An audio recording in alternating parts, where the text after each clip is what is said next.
Hello, this is Mr. B's 2-minute beginner tutorial series, taking you step by step through all the basics on your ukulele. If you enjoy the videos, do please like and subscribe and help the channel to grow. Do take care, thank you. Hello, in lesson 13 we are going to have a bit of an introduction into bar chords, having a look at what they are and how we play them.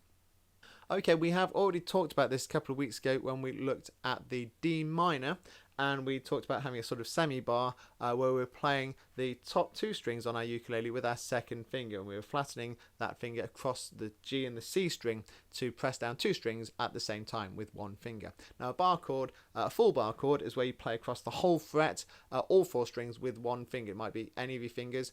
Third finger can be quite hard actually, but often it's first or second finger on a bar chord, although sometimes you will have to use your third finger and you really have to develop that finger strength for those. So they are a bit of a challenge, and it's where you press all four strings on one of the frets with one finger to cover everything all at the same time. And it's a quick and easy way of playing a chord, but it is a bit of a stretch. You've got to flatten your finger and really make sure you're applying equal pressure to all the strings, which is not always that easy to do. Now what we're looking at today as a starting point for this is again a couple of semi-bars, so they're not full bars, and that in itself is a bit tricky to do because we've got to make sure we're not pressing the wrong strings.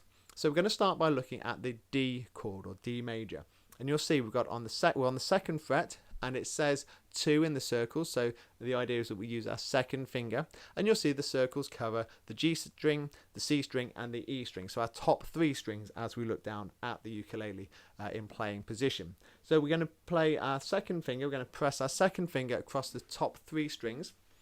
It's going to go right across, but what's key here is that we don't press down on that C string, otherwise, not the C string, we don't press down on the A string on the bottom.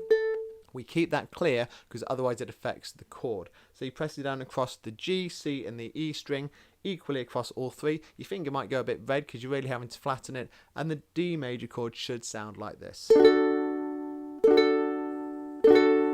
Like I say, make sure you're not doing a full bar across all four strings, otherwise you get a different chord altogether. Sounds nice, but it's not a D major. So we want the three strings there. And that's a semi-bar doing all three strings together. Now a quick variation on that is the D7 chord, where it's the same position with our second finger, and we add our third finger on the A string to get a D7.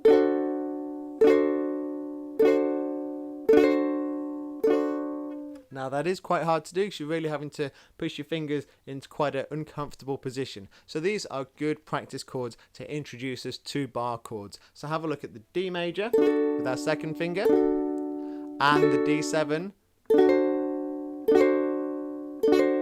and see if you can get used to doing those and practice changing between the two. So that's a really nice introduction into bar chords. I hope you find that useful. Thank you.